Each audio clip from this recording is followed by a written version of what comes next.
Good evening and welcome, Your Honor, gentlemen of the jury.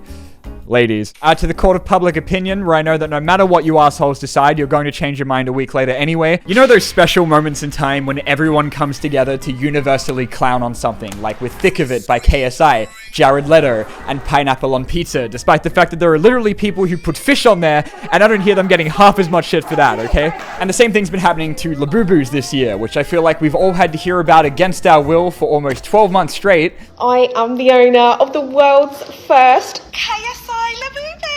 And yeah, much like anyone that isn't a 20-something-year-old K-pop fan, I think I'm also pretty sick of hearing about them, but I think there are things out there that are like much more deserving of the shit they're getting, like Sonny Angels, which are these like tiny babies people love to collect with their arse and balls hanging out that I think with every sale is increasing the offenders registry. But it's all been bringing me back to like some of the worst times in my life, like being ground zero of the great dance monkey radio epidemic of 2019 that claimed the lives of so many good Target managers. Wait, you know, it made me wonder, like, do I actually hate them, or am I just sick of hearing about them every single goddamn second of the day? When Fortnite first got big a couple years ago, every 12-year-old Redditor made it their life's mission to let everyone know that Minecraft was a way better game, actually. Fortnite bad, Minecraft good. Kids love Minecraft like your mom loves my ball. And the same thing happened with Nickelback. Like, look at this photograph.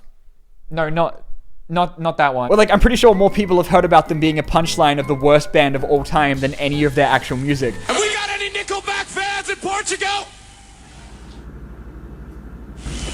These guys had to like end a halftime show early because people were booing them so much. They were getting mogged in follow account by pickle fan pages. I mean, they're like so ingrained in pop culture for apparently sucking ass that they were even catching strays from famous reptile man Mark Zuckerberg so we could properly assimilate into the human population.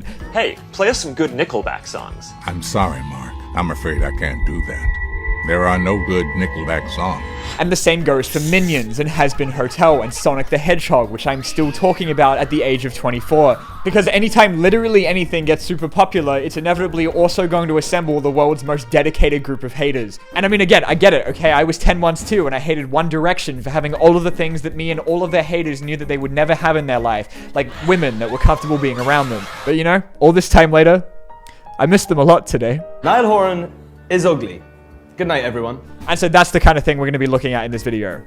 I mean trial. So I'd like to call my first witness to the stand. Dude, can you not? When 2002 brought us Spider-Man 1, it was like cutting into Krispy Kreme's market share with how much it was being glazed, up until Spider-Man 2 came out and turned every cinema that screened it into a sperm donation clinic. So then when we found out that the third one was gonna have Venom in it, I mean, there was no way that this could possibly go wrong. Spider-Man 3 is kind of like looking at an impotent elephant's penis. The reason Spider-Man 3 ended up the way it did was because when director Sam Raimi went to Sony and told them that he had just made 2 super successful and widely beloved Spider-Man movies, and all he wanted to do for the third one was to make it about Sandman, Sony told him to make like Gwen Stacy and throw himself off a bridge. Because, of course, they wanted him to do Venom, so that way they could make about $50 billion in merch. And Venom was a villain that he kind of, like, struggled to fit into Spider-Man 3, which you can really tell when looking at some of the earlier ideas for him that made him look like a local resident of the UK. They give you shit for that? All the time. Why? What do they say? We hate you. So that's how this movie ended up, with like 3 villains, 2 love triangles, 15 different K-drama tier subplots that Peter has with every single individual character, where we get to see our beloved hero Spider-Man slap the shit out of his girlfriend, give his childhood best friend so much brain damage that he gets amnesia until he forgets that he has it 40 minutes into the movie, so he breaks into his house and blows half his face off with zero hesitation, before finding out that like some random dude made out of sand is the one that actually killed his uncle the whole time because he was trying to raise money for his terminally ill daughter.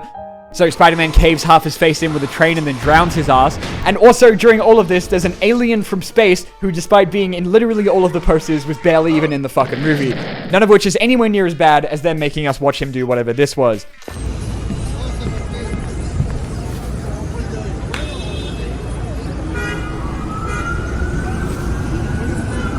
Plus, you got like Gwen Stacy in there being played by Bryce Dallas Howard, who didn't know she was pregnant while doing these crazy ass stunts, so her poor baby must have thought they were being born in a fucking washing machine. This movie is so much going on, dude. But after it came out, Spider-Man 3's only lasting impact for a while was like emo Peter Parker memes in the number 5 spot on mass-produced BuzzFeed articles about shitty superhero movies. No Spider-Man 4. You heard me right. Sony Pictures says it's decided to reboot the franchise. Which is so crazy to think that like our standards were so high in 2007 that this was considered considered the worst it was ever gonna get, where even in like a pre-Madam Web world was a crazy thing to say when Catwoman was literally right there. But I mean, to be fair, this was 2007, bro. Your Honor. Spider-Man braining PS2 graphics James Franco wasn't cutting it anymore in the same year that was regularly giving us Pirates of the Caribbean 3, Harry Potter 3, and Shrek 3. But now, like, without the unfair competition of being up against fondly remembered superhero classics like Underdog, all of these years later with like infinitely worse superhero movies coming out, much like an impotent circle with a crush on Pennywise, it just took them a while to come around to it. Like, it's not that it's all of a sudden a perfect movie, but I think in time people have come to appreciate it a little bit more, which is mainly because they hated the shit that came out after it even more. Okay, new Spider-Man movie. Andrew Garfield. First mistake, making Spider-Man gay. The Amazing Spider-Man movies had it even rougher than Spider-Man 3 because, like, right out of the gate, people already hated them for not being the Tobey Maguire Spider-Man, and then were happy when the Tom Holland ones came out because they weren't the Andrew Garfield Spider-Man. Amazing Spider-Man 2 especially copped like a bunch of the same shit that Spider-Man 3 did. It had too many villains, and it was too long, and ended up being a reboot that didn't even make it 2 movies in this time before having its entire legacy relegated to selling display TVs at Best Buy. But then, when No Way Home was coming out, 7 years later, all of a sudden, Andrew Garfield had been everyone's favorite the whole time, and now they all wanted him back for a 3rd movie.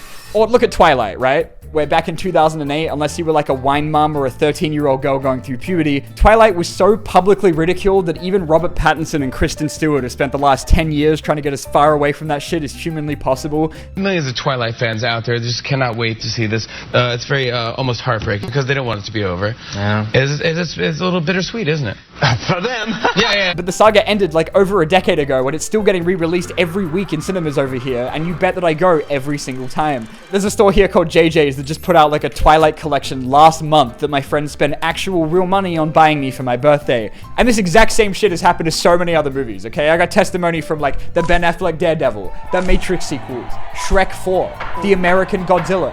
This year, when the new Fantastic Four was coming out, suddenly everyone liked the old ones the whole time, apparently. I was there, bro. No, you didn't. Anyway, now I'm gonna make a very hard left turn into maybe one of the greatest artists of our entire generation. I don't think there's a single non-Austrian human being that's ever been hated as much as Justin Bieber. If you were conscious in the 2010s, you know that the closest we ever came to world peace was when everyone came together to cyberbully a 10-year-old child, because 2020 wishes it was as much of a pandemic as Bieber fever was.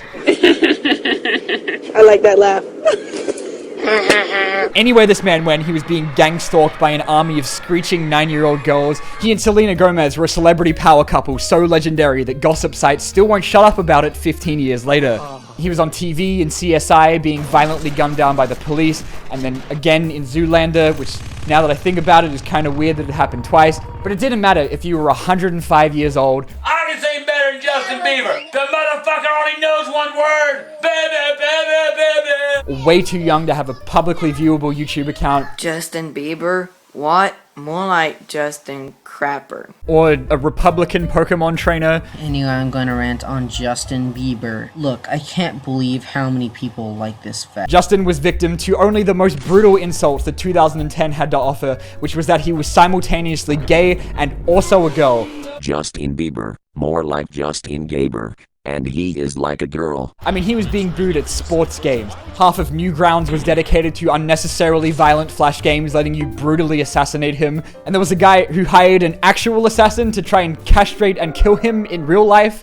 Jesus Christ. I remember there was like a death battle episode where they animated him and the equally underage Rebecca Black violently dying in a horrific car accident, which in 2010 was considered a perfectly reasonable crash out to have about people that made music they didn't like very much. And then there was a time that like 4chan started the rumor that he had cancer and got hashtag bold for Bieber trending to try and get teenage girls to do their best Walter White cosplay in solidarity. And everyone else was just like genuinely convinced he was a lizard person. But again, over the years, eventually people found other more hateable children to cyberbully, while at the same time, Justin was now kind enough to give us some actual legitimate reasons to hate him, like publicly bullying his wife, dating a 17-year-old when he was 22, and releasing the song Yummy. But like looking back on it, dude, I can't believe how brutal the entire world was to like an actual 12-year-old for like pissing in a mop bucket one time. And for someone that gave us bangers that still make myself and the other white folk bust it down at the club like Mistletoe, Despacito, and Boyfriend. So hate him as much as you want, okay, but you give me like 2 standard drinks and Beauty and a beat at karaoke, and I'm giving you a Coachella-worthy performance, okay? Even like the Michael Bay Transformers movies, which I know I bring up in literally every video, case, everyone that wasn't a 10-year-old boy thought were the most 5 out of 10 movies of all time, and now being reappraised because said 10-year-old boys can use Instagram now and spend their day posting reels about them like they're a shitty relationship they only remember the good parts of, and conveniently forgetting Devastator's balls teabagging 9-year-old me's face. And of course, that's not to forget maybe the greatest comeback story of all time, the Star Wars prequels. It's been 18 months, Daisy, and it still hurts. Well, I didn't think Phantom Menace was that bad. Because the prequels were unlucky enough to come out around the same time that like people found out what YouTube was, so now anyone could make a video from the comfort of their bedroom complaining about the shitty dialogue, and Jar Jar Binks, and Darth Vader being some annoying ass kid, and Jar Jar Binks.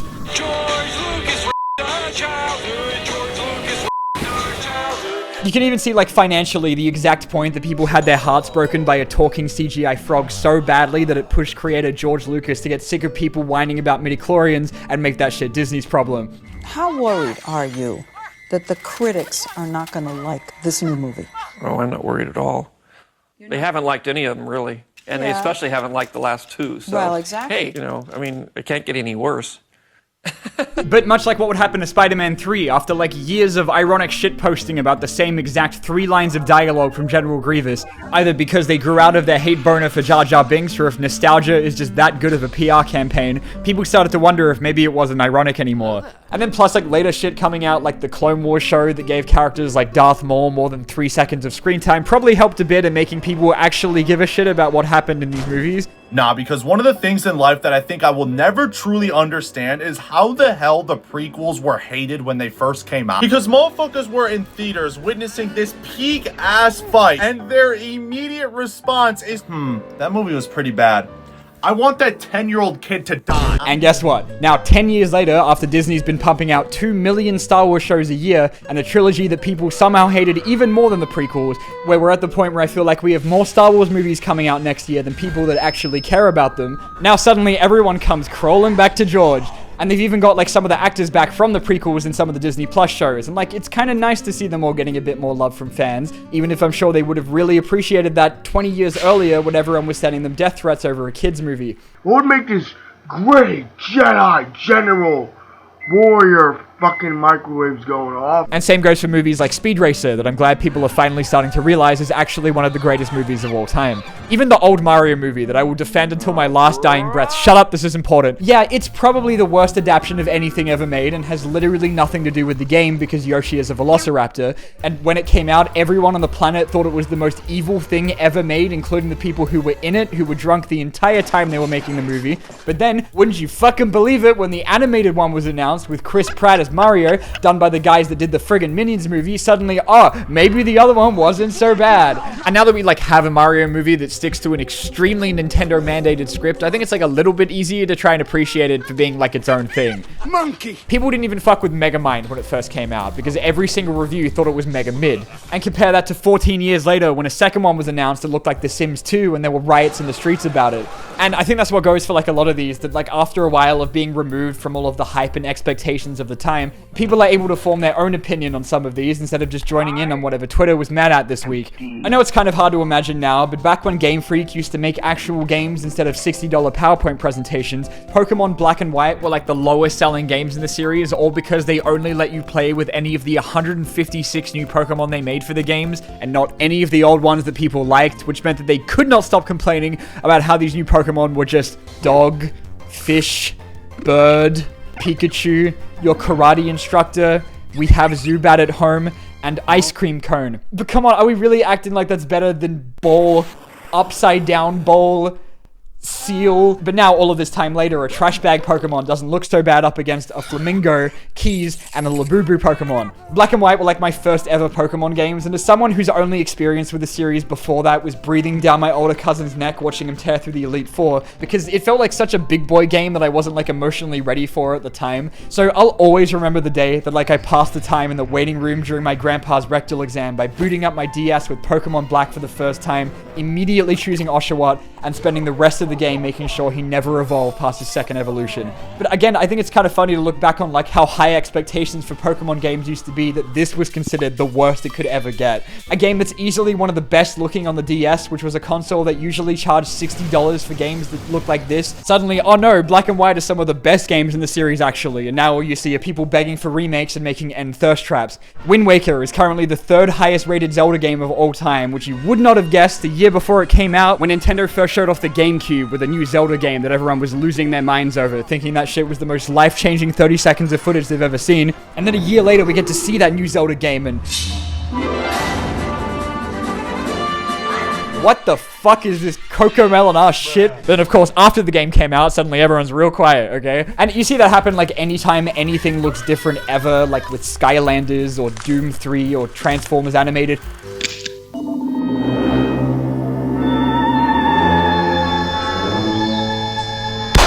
Even the Ben 10 reboot people have switched up on now. Not me though, that shit is still ass. But anyway, in conclusion, Your Honor, you might be wondering what any of this has to do with the man on trial today who's responsible for killing 57 children, and that is such a great question, actually.